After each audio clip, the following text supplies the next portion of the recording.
Buenas tardes, sean todos bienvenidos a este primer coloquio de este año 2021 con que Liga Marítima de Chile da inicio a su agenda de conversaciones que se desarrollará durante todo el presente año. Liga Marítima de Chile es una institución centenaria fundada en 1914 cuyo objetivo principal ha sido y es contribuir a la conciencia sobre la importancia del mar para el desarrollo y futuro de nuestro país, destacando la gestión de numerosas iniciativas como la creación de la celebración del Año Nuevo en el Mar, el Mes del Mar y la idea de extender hasta las 200 millas nuestro mar patrimonial para cautelar nuestros recursos bioacuáticos, entre muchas otras. El tenor del coloquio que nos convoca hoy dice relación con reflexiones en torno al mar en la Constitución, que será presentado por el señor Jorge Sandrock Carrasco. Don Jorge Sandrock Carrasco es abogado, licenciado en Ciencias Jurídicas y Sociales de la Pontificia Universidad Católica de Chile, ley un magíster de la Universidad de Heidelberg en Alemania, profesor adjunto de la Facultad de Derecho de la Universidad Adolfo Ibáñez, donde imparte además la Cátedra de Derecho Constitucional. Ha sido director de la Fundación Hans Seidel en Argentina y actualmente dirige los proyectos Chile y Unión de Partidos Latinoamericanos. Entre sus últimas publicaciones destaca Asambleas Constituyentes, Experiencias Latinoamericanas, como coautor del libro Nueva Constitución o Reforma. Es coautor también del comentario de jurisprudencia de la revista de Derecho de la Universidad Adolfo Ibáñez. En Europa ha publicado diversos artículos en revistas, entre ellos Identidad Nacional y Estado en Alemania, y Chile, el camino hacia la justicia en Letonia. Invitamos a quienes nos acompañan hoy a enviarnos sus preguntas a través de la pestaña de preguntas y respuestas. Dejamos con ustedes al señor Jorge Sandrock y con el tema de este primer coloquio marítimo 2021 en torno al mar en la Constitución. Bienvenido. Muchas gracias por la presentación. Quiero partir agradeciendo la invitación de la Liga Marítima de Chile, especialmente en la persona de su presidente, el almirante Miguel Ángel Vergara. Quiero saludar a cada uno de quienes nos acompañan esta tarde y agradecer su interés por el tema que nos convoca y su participación. Voy a partir compartiendo una presentación para hacerlo más dinámico. Quiero partir con una anécdota sobre este tema del mar en la Constitución. Cuando el año 2018 la Liga Marítima de Chile me invitó a una reunión para tratar el tema del mar en la Constitución, la verdad es que mi primera reacción fue ¿qué tiene que ver el mar en la Constitución? Tenemos que reconocer que como constitucionalistas nos es algo ajeno. La verdad es que es un tema que en principio es extraño, es ajeno al derecho constitucional en nuestro país. La curiosidad jurídica entonces me motivó, me obligó a tener que investigar, y sabiendo que no iba a encontrar material en el derecho constitucional chileno, tuve que recurrir al derecho comparado. Y la verdad es que aquí la sorpresa fue bastante grande, como ustedes van a poder ver, apreciar más adelante en esta presentación. Y por eso que me parece justo y oportuno reconocer el mérito de la Liga Marítima de Chile en poner un tema en agenda y activar hace unos años lo que nosotros pensábamos podía ser una reforma aditiva al actual texto de la Constitución de 1980, incorporando un tema que por la geografía y por la historia, tradición chilena, es relevante para nuestra institucionalidad. ¿Cuál es la razón de esta omisión en el texto de nuestra Constitución y también, podríamos decir, de nuestras constituciones, básicamente radica esta omisión en una visión purista de los constitucionalistas sobre qué es lo que debe contener, cuál debe ser el contenido de una constitución. Ha existido en general en nuestro país una tendencia a un texto constitucional escueto, breve, más bien alejado de la tradición constitucional latinoamericana, donde las constituciones tienden a ser bastante extensas. Quiero comenzar haciendo un pequeño marco teórico sobre cuál es el objetivo de una constitución y cuál es el contenido de una constitución. Cuando nosotros hablamos de una constitución nos estamos refiriendo a una ley fundamental. Y como ley fundamental tiene un objetivo que es primordial, que es esencial y que consiste en que el derecho sea capaz de establecer frenos al poder, que el derecho frene al poder. Y por lo tanto, el contenido de una constitución, lo esencial que debe contener una constitución, son aquellos instrumentos, ¿no es cierto? Es aquel texto, aquel contenido que permita lograr este objetivo de que el derecho frene al poder. Y entonces nos encontramos con tres tipos de contenido, un contenido orgánico, un contenido dogmático y un contenido relacional. El contenido orgánico dice relación con que se establece, ¿no es cierto?, en el texto constitucional normas que crean las distintas instituciones, los distintos órganos, estableciendo sus estructuras, composiciones y sus competencias, y también, ¿no es cierto?, estableciendo cómo se relacionan los distintos órganos entre sí. La parte dogmática dice relación con cuál es el ideal de derecho que consagra la Constitución. En esta parte dogmática, entonces, se recogen principios y valores que inspiran a la construcción constitucional, como por ejemplo, cuál es la relación entre la persona y el Estado, cuál es la relación o cómo se concibe el bien común, cuáles los principios de subsidiariedad, principios de autonomía social, posición de los derechos humanos y de la dignidad, etcétera, etcétera. Todos esos son aspectos entonces valóricos, principios que se van a recoger en la parte dogmática de la Constitución. Y el tercer aspecto es el aspecto relacional, que dice relación con derechos y libertades esenciales, derechos humanos que se consagran para cautelar, ¿no es cierto?, a los ciudadanos con respecto al Estado.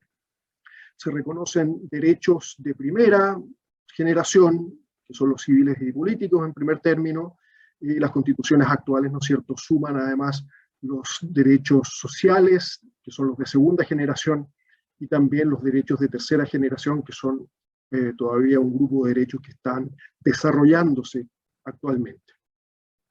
Además de estos derechos esenciales que consagra la Constitución, se establecen también instrumentos procesales que permitan, ¿no es cierto?, dar vigencia a estos derechos cuando actos u omisiones, ya sea de autoridades, ya sea de agentes estatales, ¿no es cierto?, o privados, generen afectación al legítimo ejercicio de estos derechos, en el caso nuestro, de la acción de amparo y la acción de protección. Esto entonces es lo esencial, como digo, con estos tres alcances, lo orgánico, lo dogmático y lo relacional. Pero cuando nosotros analizamos el contenido de una constitución, encontramos entonces un contenido sustancial y un contenido adjetivo. El contenido sustancial dice relación con todo aquello que nos permita entonces alcanzar ese objetivo esencial que habíamos descrito, que el derecho frene al poder. Pero también nos encontramos con una serie de otras normas, con una serie de otros contenidos en la Constitución, no solamente en las constituciones chilenas, sino que en general en el derecho comparado, que podemos describir como contenido adjetivo, que no corresponde, ¿no es cierto?, a lo que teóricamente es necesario como lo sustancial, lo esencial, pero que está en el cuerpo de la Constitución, está en el texto constitucional, Y entonces entendemos que es accesorio, adjetivo, y que por distintas razones está ahí. Por ejemplo, en el caso chileno, las constituciones chilenas en general han tendido a regular la nacionalidad. Muchas constituciones en el derecho comparado no regulan la nacionalidad. Puede ser que establezcan algún principio muy básico o simplemente omiten, ¿no es cierto?, cualquier mención a la nacionalidad y entonces dejan que sea el legislador quien, en definitiva, regule cómo se adquiere, cómo se pierde la nacionalidad. Es decir, la ley, ¿no es cierto?, la ley va a ser la norma jurídica que dispone la regulación de la nacionalidad. El caso, por ejemplo, de Alemania. Alemania no tiene normas relativas a la nacionalidad, sino que la ley es la que regula su adquisición.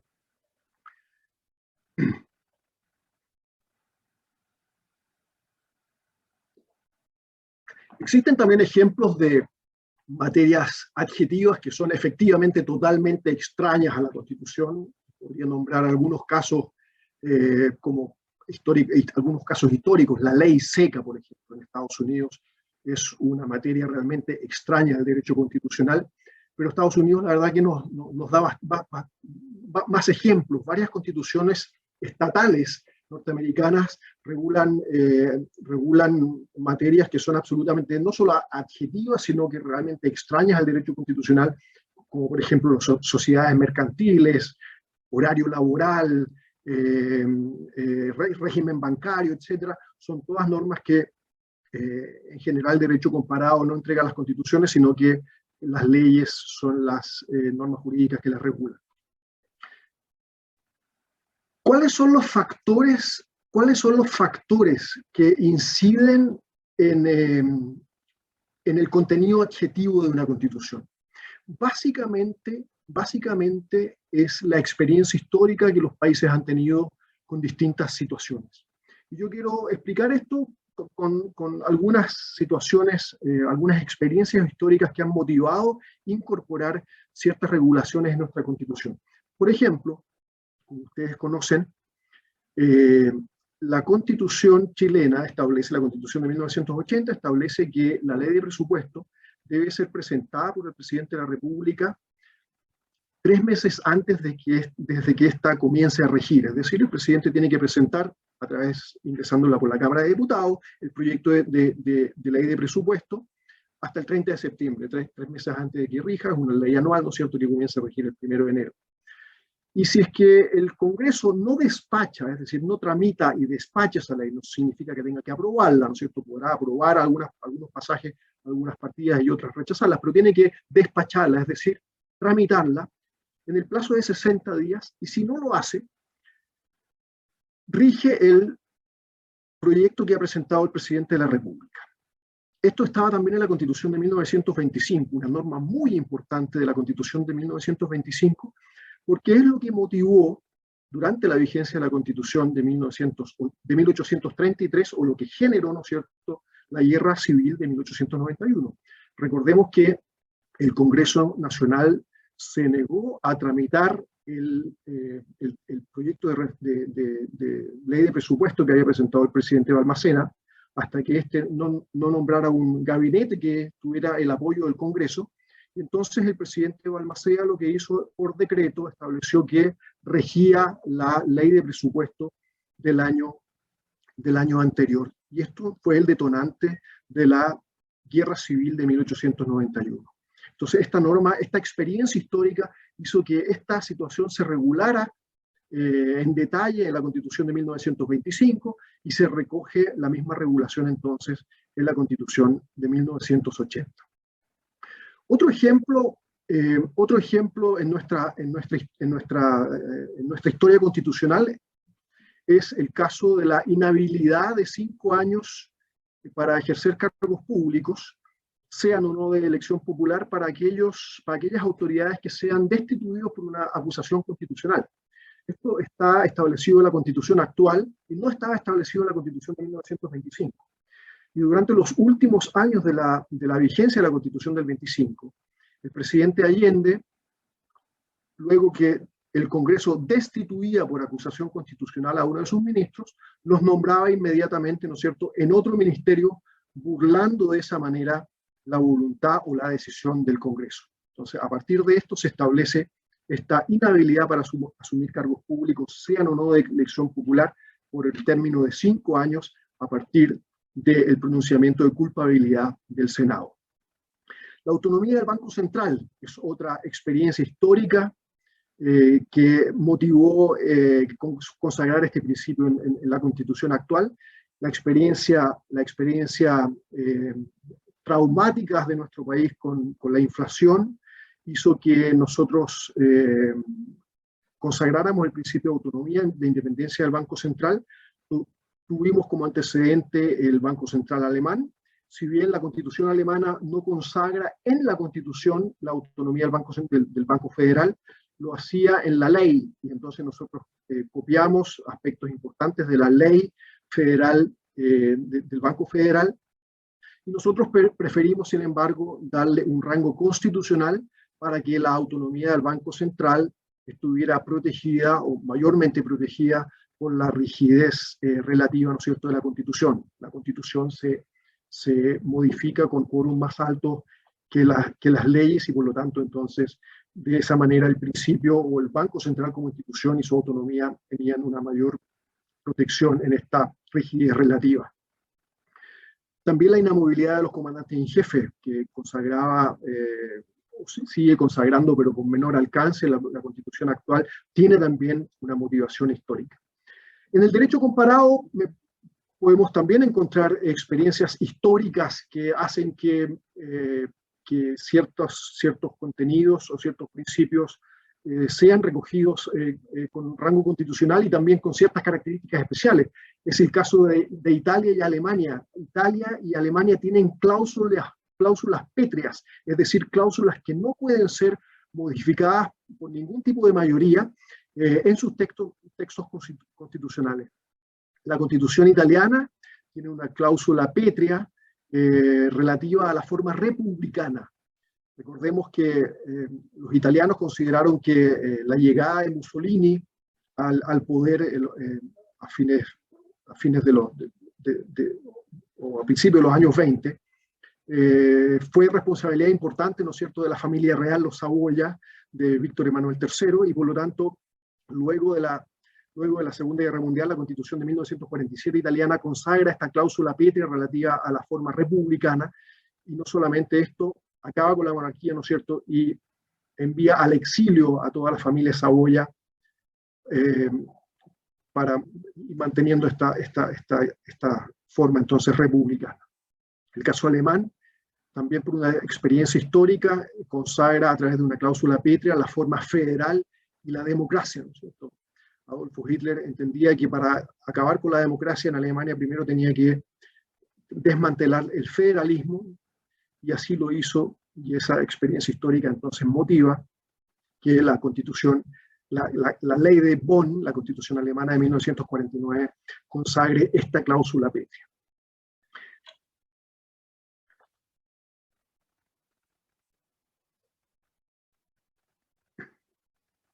Quiero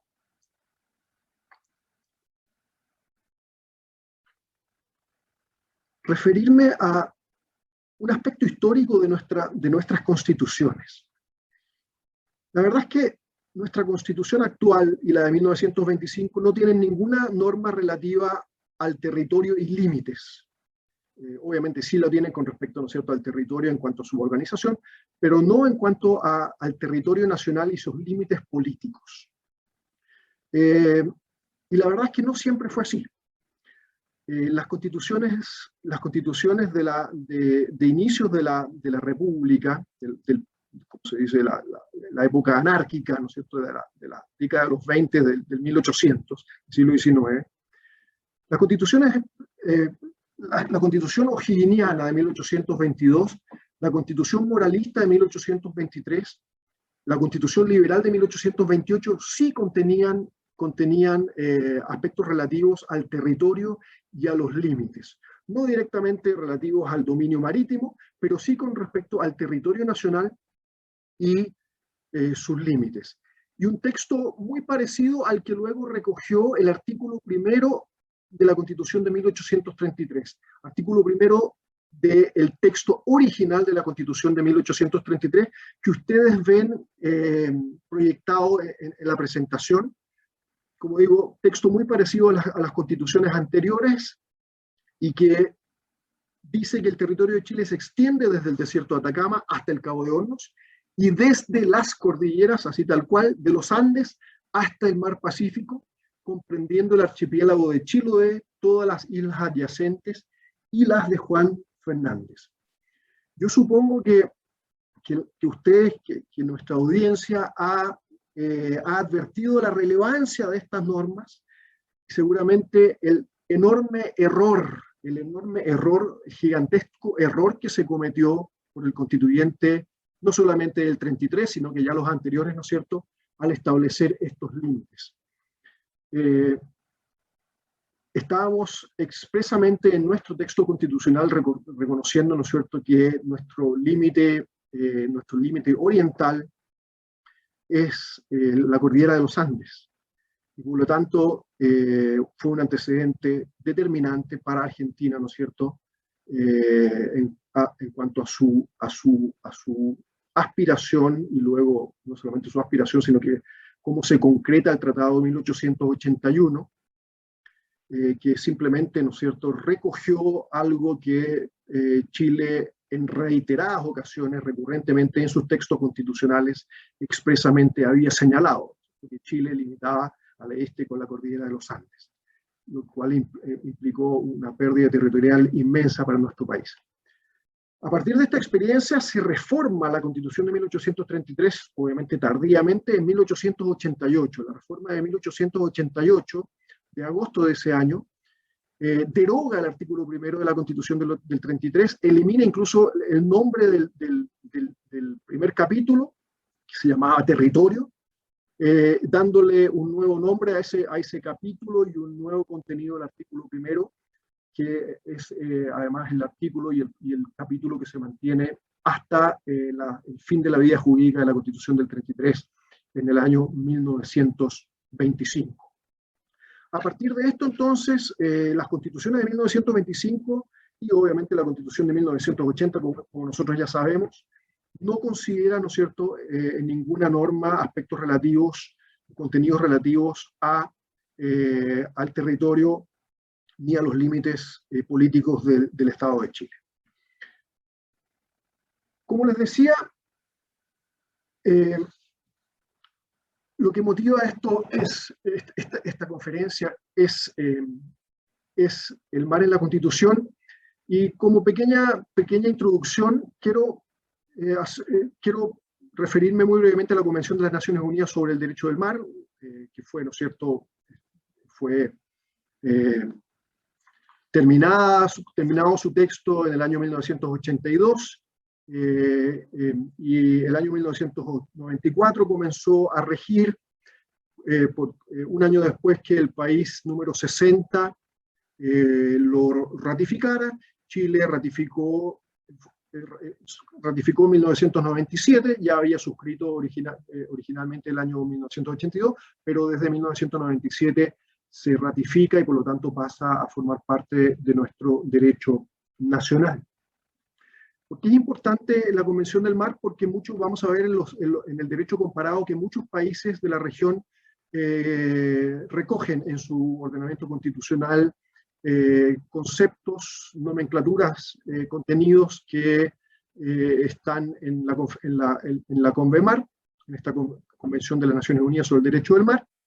Y en el mapa ustedes ven en verde cuáles son los países que han ratificado, que ya no solamente suscrito, sino que también ratificado la Convención del Mar. El caso colombiano está suscrito, pero todavía no han ratificado. Y vemos que Venezuela y Perú, por cierto, muy importante para nosotros, Perú todavía, ¿no es cierto?, no ha suscrito ni menos ratificado la Convención del Mar. Como señalaba yo al comienzo de mi presentación, en la introducción, cuando empecé a investigar, a revisar las constituciones de la región, de otros países latinoamericanos.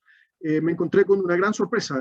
La sorpresa fue grande, porque les adelanto que prácticamente todos los países de la región, casi todos los países latinoamericanos, tienen normas relativas al dominio marítimo en sus textos constitucionales. Vamos a ver algunos casos especiales, pero en general, la regla general es que los países tengan incorporado el dominio marítimo en sus constituciones. Voy a partir con el caso Colombia, Ecuador y Perú, por una razón obvia, ¿no es cierto? Hacia el norte son nuestros vecinos en el Océano Pacífico, y luego me voy a referir a ciertos grupos, Brasil, Venezuela, el caso Bolivia y Argentina, brevemente a Paraguay, que también tiene una norma interesante, México, Centroamérica de forma muy general, y por último Uruguay y Chile como casos, ¿no es cierto?, que no tienen nada en la Constitución respecto al dominio marítimo. Con respecto a Colombia es interesante hacer la observación que Colombia no ha ratificado aún la CONVEMAR. Está suscrito el tratado, pero no está ratificado aún. Y en su artículo 101 de la Constitución actual, es de 1991, señala que también son parte de Colombia el mar territorial, la zona contigua y la plataforma continental, así como la zona económica exclusiva. Vemos entonces cómo Colombia, al consagrar el dominio marítimo, ¿no es cierto?, también utiliza una nomenclatura que nosotros encontramos en la Convención del Mar. En el caso ecuatoriano, el artículo 4 señala que el territorio, al tratar el territorio del Ecuador, señala que agrega en el artículo 4 que este territorio comprende el espacio continental y marítimo, las islas adyacentes, el mar territorial, el archipiélago de Galápagos, suelo, plataforma submarina, subsuelo y espacio subyacente, continental, insular y marino, y establece que sus límites son los determinados por los tratados vigentes. Ecuador, el año 2012, ratificó la Convención del Mar. El caso peruano me parece de especial relevancia, una cuestión obvia, nuestro vecino inmediato, con el cual tuvimos hasta hace poco, ¿no es cierto?, una controversia internacional que fue decidida de manera bastante salomónica en La Haya. Y como les decía, es muy interesante primero recordar que Perú no ha suscrito ni ratificado la Convención del Mar. Y en su artículo 54, de la Constitución de 1993, que es la actual, pero también ya estaba este contenido en la Constitución de 1979, es decir, las últimas dos constituciones consagran este dominio marítimo. Señala que el dominio marítimo del Estado comprende el mar adyacente a sus costas, así como su lecho y su suelo, hasta la distancia de 200 millas marinas medidas desde las líneas bases que establece la ley. En su dominio marítimo, el Estado ejerce soberanía y jurisdicción, sin perjuicio de las libertades de comunicación internacional, de acuerdo con la ley y con los tratados ratificados por el Estado. ¿Qué es lo que es interesante aquí? Que Perú reconoce 200 millas marítimas como mar territorial. No hace la distinción que hacemos nosotros y que hace, ¿no es cierto?, la CONVEMAR, del mar territorial, la zona contigua, ¿no es cierto?, mar territorial, las 12 millas, la zona contigua, las 12 siguientes o 24 en total desde la línea de base, y las 200 millas, ¿no es cierto?, desde la línea de base. Con distintos alcances y con distintos alcances de soberanía y derechos, ¿no es cierto?, distintos, dependiendo de qué espacio se trate.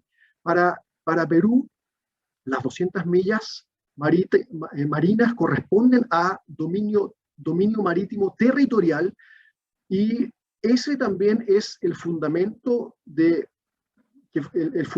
la negación a suscribir y ratificar la CONVEMAR.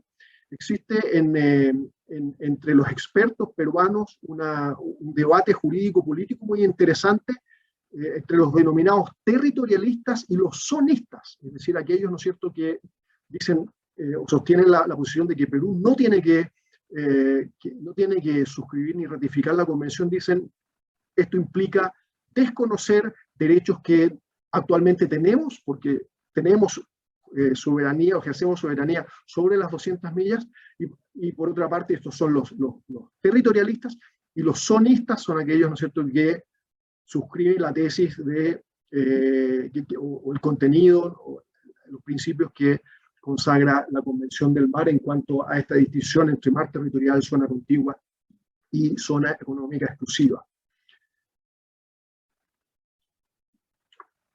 Muy brevemente, algunas referencias a otras constituciones. El caso de Brasil, el artículo 20, consagra que son bienes de la Unión. Sabemos que Brasil es una federación, y por lo tanto entonces son bienes de la Unión. En el número 5 de este artículo 20, los recursos naturales de la plataforma continental y de la zona económica exclusiva. Y el número 6, el mar territorial, nomenclatura también de la CONVEMAR, que está ratificada por Brasil. En el caso de Venezuela, en el artículo 11, la Constitución Bolivariana de 1999 establece que sobre los espacios acuáticos constituidos por la zona marítima contigua, la plataforma continental y la zona económica exclusiva, la República ejerce derechos exclusivos de soberanía y jurisdicción en términos, extensión y condiciones que determinen el derecho internacional público y la ley. Venezuela no ha suscrito la CONVEMAR todavía. El siguiente grupo de países son países que por razones obvias, bueno, uno por razones obvias no tiene, ¿no es cierto?, una norma que consagre dominio marítimo, pero la Constitución boliviana, en su título octavo, capítulo cuarto, establece una reivindicación marítima. Todos la conocemos, un asunto de Estado. El artículo 267 señala que el Estado boliviano declara su derecho irrenunciable e imprescriptible sobre el territorio que le dé acceso al Océano Pacífico y su espacio marítimo, y esta solución efectiva al diferendo marítimo a través de medios pacíficos y ejercicio de plena soberanía sobre dicho territorio constituyen objetivos permanentes e irrenunciables del Estado boliviano. Entonces, un mandato constitucional para todas las autoridades que va mucho más allá, ¿no es cierto?, del gobierno de turno. Sabemos que es uno de los pocos temas incluso que convoca o une a la política boliviana. En el caso argentino, Argentina no tiene normas relativas al dominio marítimo especial, pero sí en sus disposiciones transitorias consagra su pretensión sobre las islas, ¿no es cierto?, del Pacífico Sur, las Islas Malvinas, Georgias del Sur y Sandwich del Sur, y los espacios marítimos e insulares correspondientes, también como, ¿no es cierto?, un objetivo permanente e irrenunciable del pueblo argentino. En el caso de Paraguay me parece interesante que, si bien Paraguay, por razones obvias, ¿no es cierto?, por su calidad de país mediterráneo, no tiene normas relativas a dominio marítimo, sí consagra una norma que responde a sus intereses nacionales, ¿no es cierto?, y a su calidad mediterránea, a su calidad geográfica, y es que en el artículo 143, relativas a las relaciones internacionales, acepta el derecho internacional y se ajusta a los siguientes principios, dice, y el número 6, la libre navegación de los ríos internacionales, muy importante, ¿no es cierto?, como vía de comunicación para Paraguay. México, una constitución muy extensa. En el artículo 27 consagra también una norma relativa al dominio marítimo, y de alguna manera ocupa una nomenclatura que coincide con la CONVEMAR. México la ratificó. Y también lo mismo para constituciones de Centroamérica y el Caribe en general. Panamá, Nicaragua, Costa Rica, Honduras, El Salvador, Guatemala, todos tienen normas relativas al dominio marítimo, con particularidades, con intereses sobre ciertas islas o espacios especiales. También es el caso de República Dominicana. Todos estos países son parte de la CONVEMAR y consagran, en general, replican normas de la Convención en sus normas constitucionales. Quiero terminar, para ajustarme exactamente al tiempo que hemos planificado para esta intervención introductoria, con una propuesta muy inicial que hicimos en su momento, que desarrollamos. Yo les señalaba que, motivados, ¿no es cierto?, por la Liga Marítima de Chile, pensábamos en un proyecto de reforma constitucional que implicara una reforma aditiva, es decir, que se añadiera el texto relativo al dominio marítimo a la Constitución de 1980, en un artículo único, breve, donde se introducía entonces un capítulo especial que se llamara Mar Chileno, y en un artículo único además, y con este contenido: sobre los espacios marítimos constituidos por el mar territorial, zona contigua y la zona económica exclusiva, el Estado ejerce derechos de soberanía y jurisdicción en los términos, extensión y condiciones que determinen el derecho internacional y la ley. Es deber del Estado fomentar la identidad marítima de la nación, estimular la investigación científica y el desarrollo tecnológico y económico, así como tutelar la preservación del patrimonio ambiental y de la biodiversidad del espacio marítimo chileno. En el actual contexto de una convención constituyente, del establecimiento de una nueva constitución a través del ejercicio de la función constituyente originaria, obviamente nos da la oportunidad para que, no por vía reforma, sino que en forma directa, podamos por primera vez en nuestra historia constitucional consagrar el dominio marítimo, reconocer nuestra calidad de país, ¿no es cierto?, esencialmente marítimo, que responde además a nuestra tradición e historia respecto a nuestro mar, a nuestro océano Pacífico. Muchas gracias.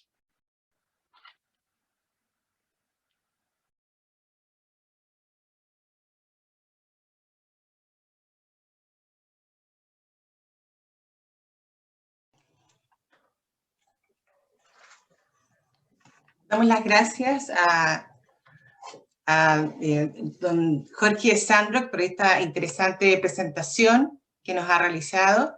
Y bueno, a continuación dejaremos al director de Liga Marítima de Chile, don Marcos Gallardo Pastore, para dar a conocer las principales preguntas que se han formulado durante esta conferencia que hemos presenciado. Director Marcos Gallardo. Muchas gracias, don Jorge, muy agradecido por su presentación. Nos hizo un importante recorrido a través de lo que ha sido nuestra historia constitucional, desde aquellas que parten con el nacimiento de la República, ¿no es cierto? Después, ya como se asienta en 1833, 1925, 1980, la importancia de la lógica de esta visión purista que usted habla de los constitucionalistas cuando dice objetivos y contenidos y hace una lógica, ¿no es cierto?, del funcionamiento orgánico, el dogmático, el relacional, para ir armando este cuerpo legislativo. Después están los contenidos sustanciales y adjetivos, está ahí la parte histórica. Usted relató algunos ejemplos que son muy interesantes, por ejemplo, el del Banco Central. Vamos a tener que estar muy atentos con los ejemplos que nos da la historia aquí para adelante, ¿no es cierto? Asumimos que este proceso va a ser un proceso serio, el proceso constitucional que viene, ¿no es cierto? Y por lo tanto, esta parte histórica tenemos que estar muy pendientes de lo que pueda trazarse. Vemos el derecho comparado que usted nos presenta, la realidad de los países americanos, es muy importante porque de una u otra manera los países sí algo dicen. No queda todo esto perdido, incluso aquellos países que no tienen costas, como el caso específico de Bolivia y de Paraguay. Interesante el tema paraguayo, ¿no es cierto?, donde ellos declaran la libertad de navegación en los ríos internacionales, que es un tema también que no deja de ser menor en un país de esa naturaleza. Hay un tema que quisiera plantearle para abrir esta conversación y se haga atractiva a nuestros asistentes. Usted habló de la Constitución de 1980. Sin embargo, lo que nosotros conocemos es que lo que está vigente hoy día es la Constitución de del 2005, promulgada por el presidente Lagos. ¿Cuál es la explicación que usted nos da por qué hace mención a la Constitución del 80 y no a la del 2005? A ver, obviamente que hay un aspecto formal. La Constitución de 1980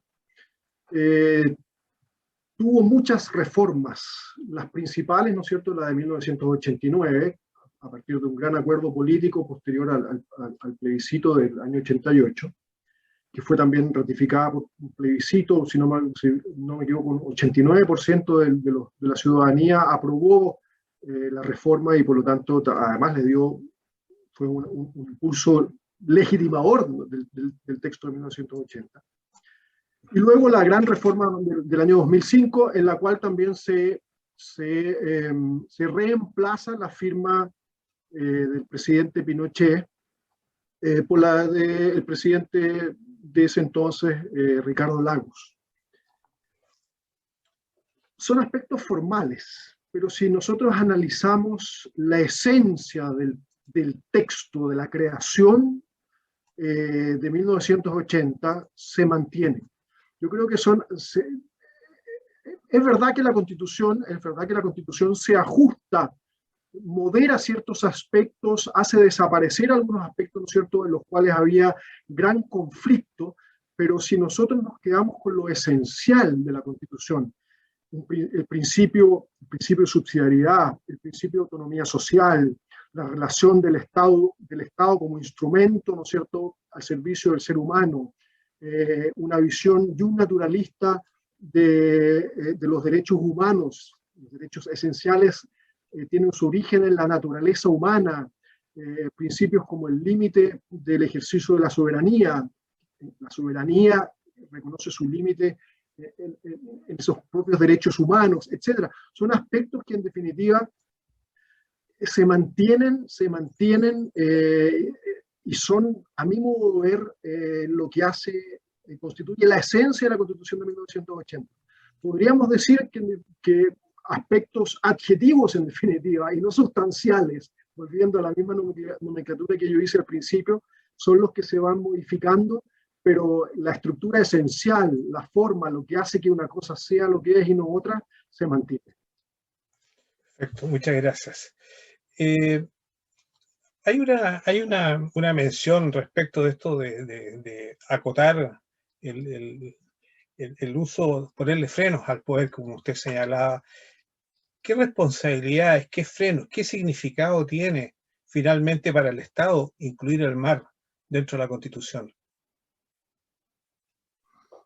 A ver, yo creo que más que para el Estado, yo considero que es para la nación chilena, la sociedad política en su conjunto. Tiene una importancia, en primer lugar, me parece, relativa a la identidad. Yo creo que consagrar el dominio marítimo o el carácter marítimo de Chile responde a una cuestión de justicia histórica y de tradición que se condice con nuestra identidad marítima, nuestra identidad de país, que por razones obvias, geográficas, ¿no es cierto?, tiene una identidad marítima, por asuntos históricos, por cierto, también muy importantes y muy conflictivos hoy en día, ¿no? O sea, nosotros somos muy respetuosos de la historia, las tradiciones como chilenos, pero es un tema que no es compartido hoy en día por todos. Vemos lo que está pasando en Plaza Baqueano, digamos, con la estatua del general Baqueano, y lo que ha pasado en otros lugares en Chile con estatuas, por ejemplo, también del capitán Prat. Como digo, primero creo que es importante por una cuestión de identidad, de justicia histórica y de tradición, pero también es importante por una cuestión estratégica, político-institucional, que se entienda, que se le dé la importancia al dominio marítimo y a los espacios marítimos, ¿no es cierto?, hacia los cuales Chile está abierto, para que efectivamente exista una política del mar.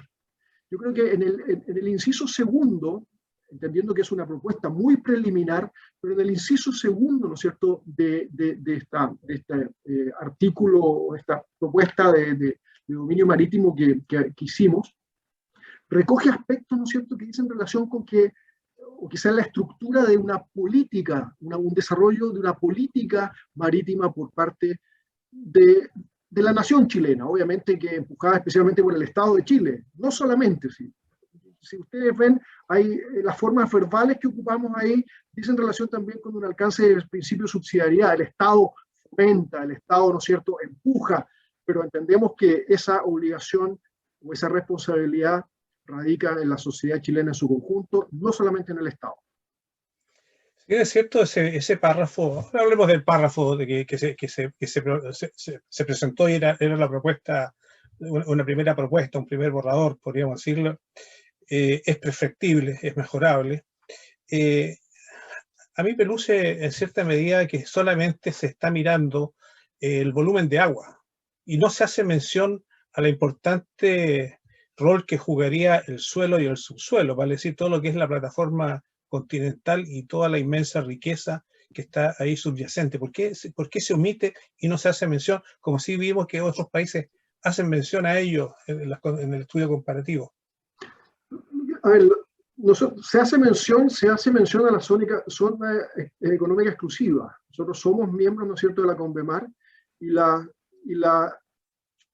CONVEMAR, ¿no es cierto?, reconoce cuáles son los derechos que tienen los estados sobre las 188 millas, ¿no es cierto?, siguientes al mar territorial. Hay un derecho de explotación, ¿no es cierto?, exclusivo, y que implica los recursos vivos y no vivos, ¿no es cierto?, que existen tanto en las aguas como en el fondo marino y en el subsuelo. Por lo tanto, no se dice expresamente, pero eso está contenido tanto en el derecho, en el derecho nacional, porque hoy en día, ¿no es cierto?, la CONVEMAR es parte de nuestro derecho nacional. O sea, podríamos dejarlo ahí como una nota de mejoramiento, ¿no? Porque la plataforma continental extendía. Sin ninguna duda,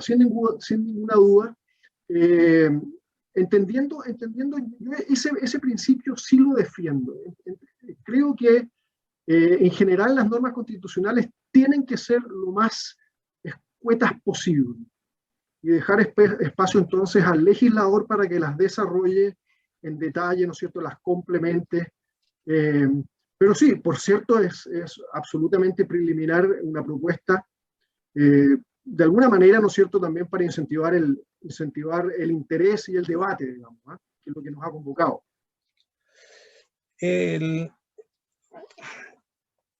Chile tiene un ordenamiento jurídico muy claro, muy específico, muy bien acotado y que indudablemente constituye un impulso a toda la actividad que se realiza en las diferentes áreas o zonas marítimas, desde las aguas interiores, el mar territorial, etcétera, etcétera, ¿no es cierto?, hasta llegar a las definiciones, incluso de incorporar esta declaración del mar presencial. Si mal no recuerdo, en el año 91 creo que se legisló al respecto y está incorporado. Sin embargo, hay un punto, digamos, de atención, porque indudablemente que el mar presencial toma parte de lo que es la alta mar, que es un espacio, ¿no es cierto?, de toda la humanidad. Nosotros nos podríamos definir como un país oceánico y que fuera un concepto más amplio que el del mar presencial. A ver, nosotros nos podemos definir, nosotros somos un país oceánico. O sea, creo que per se somos un país oceánico y además con una presencia tricontinental. O sea, nuestra ubicación geográfica más nuestra presencia tricontinental per se nos define como un país oceánico. Eso, y esta idea de mar presencial, que es algo que existe en la doctrina nacional solamente, ¿no? Existe la doctrina nacional, si mal no recuerdo, fue el almirante Martínez Bush quien la desarrolló, ¿no es cierto?, quien la desarrolló y la propuso en su momento. Dice relación, ¿no es cierto?, con que Chile tiene que, de alguna manera, estar presente, mostrar interés, ¿no es cierto?, en todo este espacio, entendiendo que esta aspiración o esta intención tiene que conciliarse con el derecho internacional. Perfecto. Mire, hay una pregunta que... Y especialmente que dice relación, por cierto, ¿no es cierto?, con dinámicas y se relaciona, por cierto, con asuntos de poder nacional. Esperamos que se restituya la conexión. Parece que don Jorge tiene ahí un... Estoy con conexión. ¿Me escuchan? Sí, perfecto. ¿Me escuchan? Perfecto. ¿Soy yo o parece que es don Marcos? Jorge. Sí. Parece que yo estoy bien, ¿no? Parece que es Marcos el problema. Sí, yo, qué bueno. Sí, el director Marcos Gallardo se quedó con la conexión congelada. Bueno, como decía, entonces quiere decir, obviamente que esta idea del mar presencial ha sido desarrollada en la doctrina chilena, que debe conciliarse, ¿no es cierto?, con intereses de otros países, primero con el derecho internacional y con los intereses de otros países, y que dice relación, por cierto, con asuntos de poder nacional. Entendamos que Estados Unidos no es parte de la CONVEMAR y tenemos otro, digamos, desafío gigantesco que es China, la presencia china, ¿no es cierto?, en las aguas de nuestro mar presencial, ese mar presencial. Bien, perfecto. Bien, don Jorge Sandrock, queremos agradecer sin duda su interesante ponencia, donde nos ha ilustrado sobre lo que significa, ¿no es cierto?, el tema del mar en la Constitución y cómo las distintas experiencias comparadas con otros países nos ilustran respecto de cuál es el abordaje que se hace, ¿no es cierto?, desde el canal institucional respecto del tema. Queremos agradecer la participación suya, esta ponencia en este primer coloquio con que Liga Marítima inicia sus actividades de esta jornada de este año 2021. Muchas gracias por la invitación nuevamente y a todos los participantes por las preguntas y la atención. Y bueno, buenas tardes, espero que todos estén bien junto a sus familias. Muchas gracias. Y bueno, indudablemente que quedaron muchas preguntas que vamos a levantar una vez finalizado este primer coloquio y se las vamos a hacer llegar, ¿no es cierto?, a don Jorge Sandrock para que pueda de alguna manera ver si hay posibilidad de contestar algunas de ellas. Tenemos a director Marcos Gallardo en pantalla. Se mejoró la conexión ya, don Marcos Gallardo. Está silenciado su micrófono.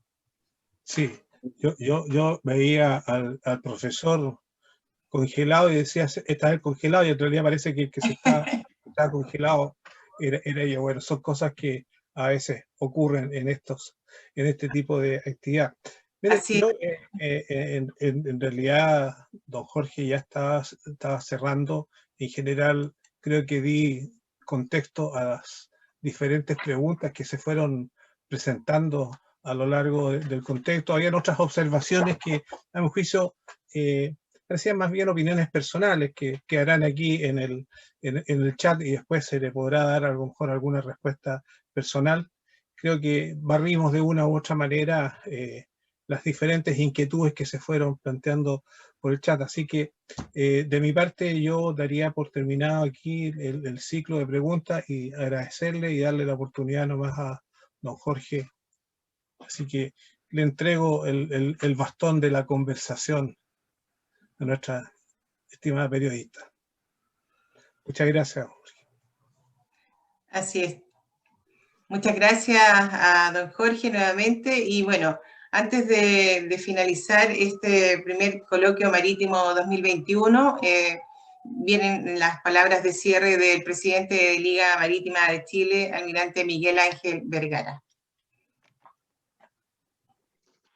Muchas gracias, don Sandro, por su presentación. La verdad que la Liga Marítima está muy interesada en este tema, porque nos parece realmente sorprendente que, siendo Chile un país esencialmente marítimo, ya somos casi 5 veces más mar que tierra. Hemos, como usted dijo, históricamente somos marítimos porque fuimos descubiertos por Hernando Magallanes. Yo creo que eso ha quedado clarísimo ahora que se celebraron recientemente los 500 años Nosotros usualmente enseñamos que fue Diego Almagro, pero en realidad el descubridor de Chile, de lo que sería Chile posteriormente, fue Hernán de Magallanes hace 500 años atrás. Así que somos un país marítimo por todos lados. Y sin embargo, en nuestra Constitución no aparece ni media palabra de mar, lo que resulta a lo menos curioso. Sí, yo creo que este coloquio no tiene otra finalidad que sembrar la inquietud, por lo menos, entre los quienes nos escucharon, entre los comentarios que puedan hacer respecto a esta verdadera paradoja, porque como aquí se ha aplicado, la mayoría, sino todos los países sudamericanos, centroamericanos, tienen alguna mención a la importancia que tiene el mar, consagran los dominios marítimos en sus constituciones. Yo creo que Chile, con mucha mayor razón, debería hacerlo. Ahí al final se propone una idea de qué es lo que podría ir en la Constitución. Por supuesto, es una, como lo dijo Marco Gallardo, es una idea preliminar que puede ser perfeccionada, y estoy absolutamente consciente, y le encuentro razón, lo que dice que las constituciones tienen que ser breves, no pueden ser muy largas. El resto queda para las leyes. Pero por lo menos consagrar en nuestra Constitución que somos un país esencialmente marítimo y que nos interesa el mar. Como usted lo dijo también, yo creo que eso influye en la identidad marítima que nosotros postulamos. Y como Liga Marítima, nosotros postulamos efectivamente eso, que Chile es un país marítimo, que nuestra identidad es marítima, y deseamos fervientemente que eso, de alguna manera, quede expresado en la Constitución.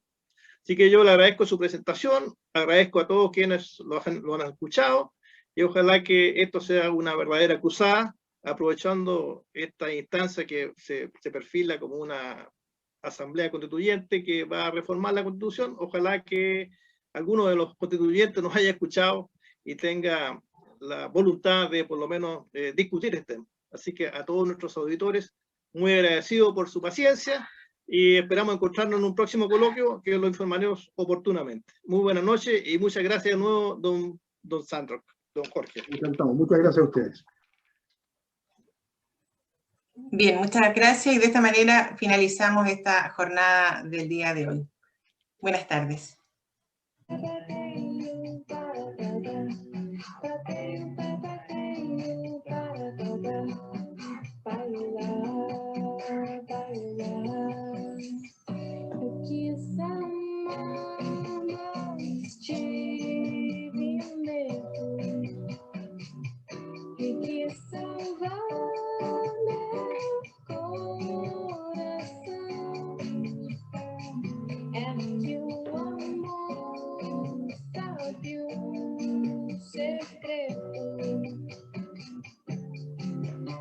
Medo pode matar o seu coração.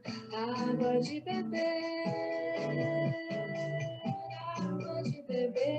camarão. Água de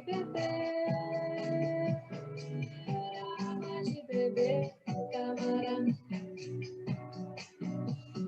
Para, para, para, para, para, para, para, para.